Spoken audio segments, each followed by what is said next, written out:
Hello, my name is Rahman और आज हम क्लास 10th का सिविक्स का चैप्टर नंबर 7 करने वाले हैं।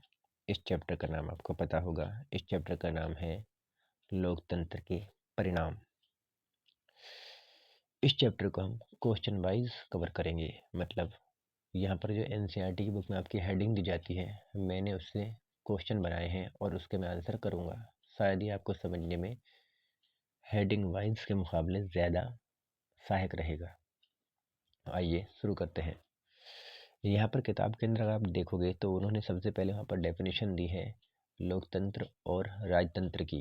और मैंने यहाँ पर इन दोनों को कंबाइन करके थोड़ा सा और इनोवेटिव कर दिया है। मैंने यहाँ पर एक क्वेश्चन बनाया है। इस क्वेश्चन में बोला गया है लोकतंत्र और राजतंत्र में अंतर लिखिए। अगर आप अंतर पढ़ लेते हैं तो आप बाकी चीज़ें आसानी से समझ सकते हैं।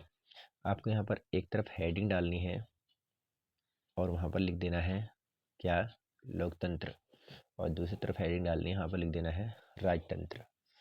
आप देखोगे हमारे एक बहुत ही महान व्यक्तित्व ने एक परिभाषा दी थी लोकतंत्र की, दैट इज इब्राहिम लिंकन। उन जनाब ने कहा था कि लोकतंत्र जो होता है वो जनता द्वारा तथा जनता के लिए शासन होता है। मतलब लोकतंत्र एक ऐसी व्यवस्था है जहाँ जनता का शासन है ना, जनता के द्वारा किया जा रहा है शासन, और साथ साथ में जनता के लिए ही शासन किया जा रहा है ना। तो ये बहुत ही बेहतरीन जो परिभाषा है, अगर आप एक मिनट ध्यान से सोचोगे तो आपको समझ में आएगा कि दरअसल कहा क्या जा रहा है ना। जनता का शासन है यानी हमारा शासन है, जनता के द्वारा शासन है यानी हमारे द्वारा ही शासन है, और जनता के लिए शासन यानी कि हमारे लिए ही शासन है ना। तो इसमें कम्प्लीटली जो लोकतंत्र है उसको बताया गया है ये हम पर ही डिपेंड है, हमारी ही इच्छाओं का परिणाम है। चलो, इसी के अपोजिट अगर आप देखो राजतंत्र, तो राजतंत्र में जो शासक होता है वो जनता द्वारा नहीं चुना जाता है ना। आप देख सकते हो बहुत ही पुराने समय से भारत में, है ना, हर्षवर्धन का समय रहा है, अशोक महान का समय रहा है, ठीक है, समुद्रगुप्त, चंद्रगुप्त, और ना जाने कितने राजा रहे हैं, है ना। आप आ सकते हो मुगल काल में, है ना, बाबर रहा है, अकबर, औरंगजेब, है ना, मोहम्मद शाह रंगीला, ये तमाम रहे हैं।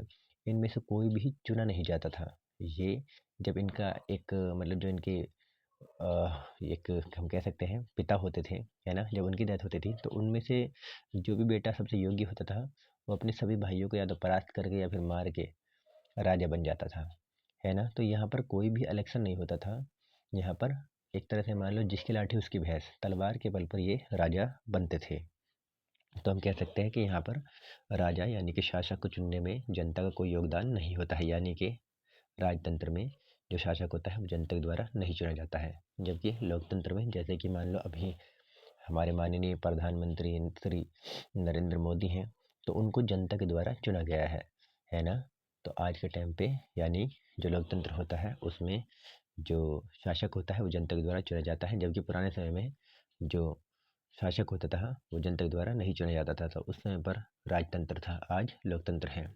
मुझे उम्मीद है आपको पहला जो अंतर है वो समझ में आया होगा। आइए दूसरे अंतर पर आते हैं। लोकतंत्र में प्रत्येक 5 वर्ष पर चुनाव होते हैं, है ना, परंतु जो राजतंत्र में होता है वहाँ पर ऐसे कोई चुनाव नहीं होते हैं। वहाँ पर 5 वर्ष हो या फिर 50 वर्ष हो या फिर 500 वर्ष हो, जो राजा है उसी का शासन चलता है, और वह मर भी जाता है या फिर वो उसे कुछ हो भी जाता है तो उसकी मृत्यु के पश्चात उसका पुत्र या उसका कोई अन्य सेनापति जो भी योग्य होगा वही शासक बनता है। कोई भी इलेक्शन नहीं होते हैं। तो यहाँ पर जो लोकतंत्र होता है नियमित रूप से 5 वर्ष पे इलेक्शन होते हैं, 5 वर्ष के बाद इलेक्शन होते हैं, और यहाँ पर कोई भी चुनाव कोई भी इलेक्शन नहीं होते हैं। अगला जो लोकतंत्र होता है वहाँ पर शक्तियाँ बटी होती हैं। हम देख सकते हैं जो लोकतंत्र होता है वहाँ पर एक विधायिका होती है ना, दैट इज लेजिस्लेटिव बॉडी, जो जैसे हमारी पार्लियामेंट संसद है, कानून बनाती है। दूसरी है ना न्यायपालिका होती है, जो इंसाफ देती है लोगों को, है ना, और जो संविधान की रक्षा करती है। और एक होती है कार्यपालिका, है ना, जो देश को संभालने का कार्य करती है। मगर जो हमारा राजतंत्र होता है, राजतंत्र में जो राजा होता है उसके नौकर चाकर ज़रूर होते हैं, परंतु जो सारी की सारी शक्ति होती है विधायिका की कानून बनाने की, न्यायपालिका की इंसाफ करने की, कार्यपालिका की तमाम तरह के मंत्रालय संभालने की, वो सारी शक्ति केवल और केवल एक ही व्यक्ति में यानी कि शासक में क्या होती है, निहित होती है। मैं उम्मीद कर सकता हूँ आपको ये तीनों अंतर समझ में आए होंगे। अंतर बताने के लिए मैं और अंतर भी बता सकता हूँ, परंतु वीडियो ज़्यादा लंबा हो जाएगा और वो ज़्यादा काम का नहीं है ना। जो काम के वो हमने कर लिए हैं। आइए सेकंड क्वेश्चन को देखते हैं। लोकतांत्रिक सरकार अन्य सरकारों से बेहतर कैसे हैं, है ना। तो हमको यहाँ पर जानना है कि लोकतांत्रिक सरकारें अन्य सरकारों से बेहतर कैसे हैं। कुल मिला के देखो, तुम पूरे विश्व में घूम लो तो यहाँ पर आपको केवल दो ही प्रकार की जो शासन प्रणाली है वो मिलने वाली है, या तो लोकतांत्रिक शासन प्रणाली या फिर राजतांत्रिक शासन प्रणाली।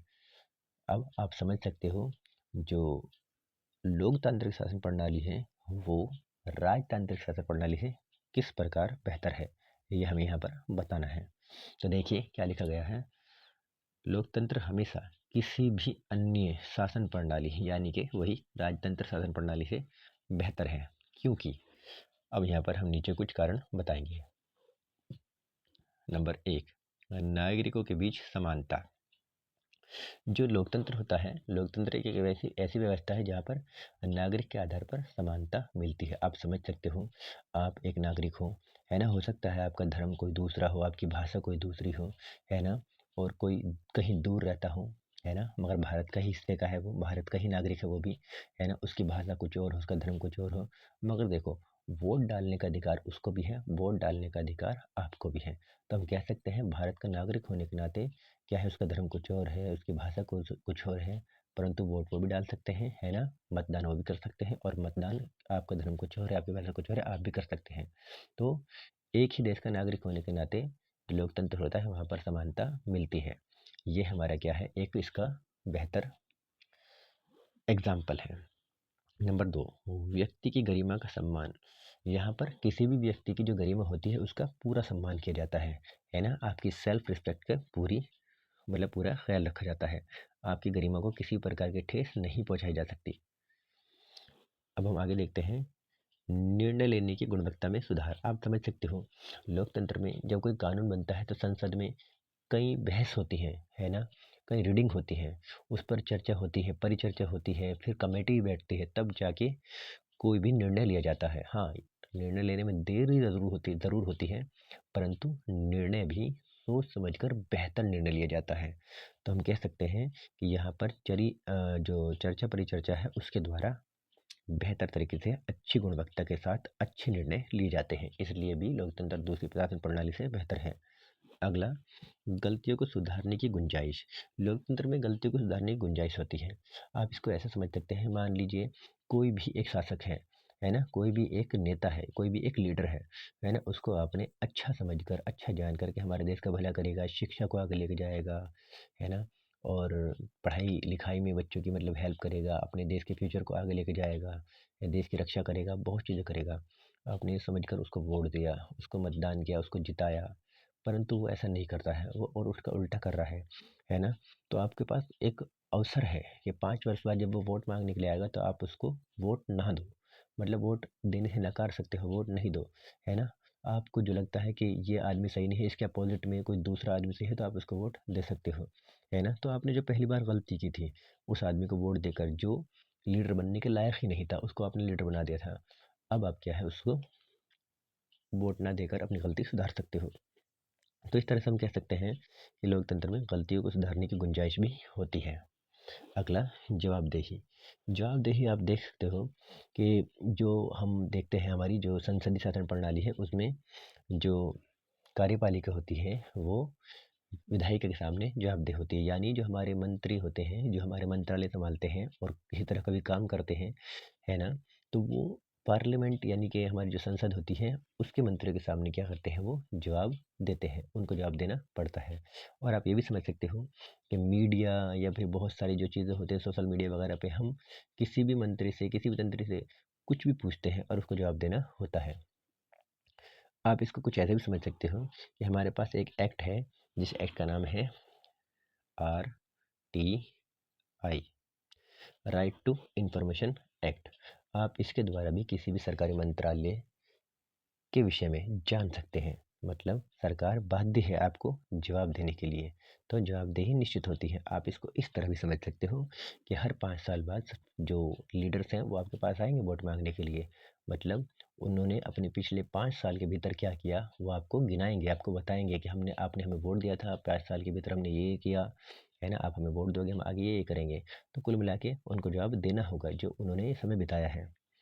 अगला उत्तरदायिता और उत्तरदायी शासन, यानी कि कोई भी जो मंत्रालय होता है या फिर मान लो कोई भी जो है ना, जो एक फॉर्म होता है, मान लो कोई एक मंच होता है जिस पर कोई भी लीडर बैठा है ना? अगर उसके द्वारा कोई भी गलत कुछ काम हो जाता है तो उसके लिए उसको जवाब देना पड़ेगा। एग्जाम्पल के रूप में मान लीजिए एक रेल मंत्री है ना? और खुदा ना करे कोई घटना हो जाती है ना? एक रेल दूसरी रेल से टकरा जाती है, रेल की पटरी के कारण रेल उतर जाती है और कुछ नुकसान हो जाता है। तो वहाँ पर रेल मंत्री की जवाबदेही होगी, उत्तरदायिता होगी। वो वहाँ पर जो मंत्री होगा उसको वहाँ पर बुलाया जाएगा, पूछा जाएगा कि ऐसी क्या मजबूरी हो गई कि ये ऐसी दुर्घटना हुई। तो वहाँ पर उत्तरदायी होती है सरकार, ये है ना? मतलब जो मंत्रालय होते हैं उनको उत्तर देना पड़ता है अपने-अपने काम के लिए। अगला है वैधता। वैधता का अर्थ है कि जो सरकार है वो कोई ऐसा नहीं है कि भाई कोई भी बंदा सड़क चलता आया और आकर कुर्सी पे बैठ गया, नहीं। जो भी बंदा होता है उसको हमने ही जिताकर भेजा है। यानी लीडर हमारे पास वोट मांगने आए थे, हमने उनको वोट दिए और वोट देने के बाद जब वो जीत गए बहुमत से, तब जाकर वो प्रधानमंत्री या मुख्यमंत्री किसी भी पद पर जाकर बैठे हैं। यानी कि हमने ही वोट देकर पहले अपनी सहमति दी कि आप शासन कर सकते हैं, उसके पश्चात ही वो शासन कर रहे हैं। तो इसीलिए ये जो शासन हुआ ये वैध शासन हुआ। तो इस प्रकार से हम इन दोनों क्वेश्चन को समझ सकते हैं। यदि आपको इन दोनों क्वेश्चन को समझने में कुछ भी परेशानी हुई हो, कुछ भी दिक्कत हुई हो या किसी भी तरह की परेशानी का सामना करना पड़ा हो, तो आप मुझे कमेंट सेक्शन में लिखकर भेज सकते हैं। और आप अगर चाहते हैं कि कोई टॉपिक ऐसा है जो आपको रिवाइज करना है, जिसको आपको पढ़ना है, तो आप उसको भी यहाँ पर मुझसे कमेंट सेक्शन में लिखकर पूछ सकते हैं। अच्छा, ये आपको नोट्स बनाने की टेंशन नहीं है, जैसे मैंने लिखा है इसको कंप्लीट आप उतार लोगे और मेरी वीडियो को अगर तुम 2 या 3 बार भी सुन लोगे तो आपको पूरी तरीके से याद हो जाएगा। ज़्यादा परेशान होने की ज़रूरत बिल्कुल भी नहीं है। आपको जो ही पूछना हो वो पूछ लेना। कमेंट सेक्शन में लिखोगे, मैं जवाब ज़रूर दूँगा। धन्यवाद।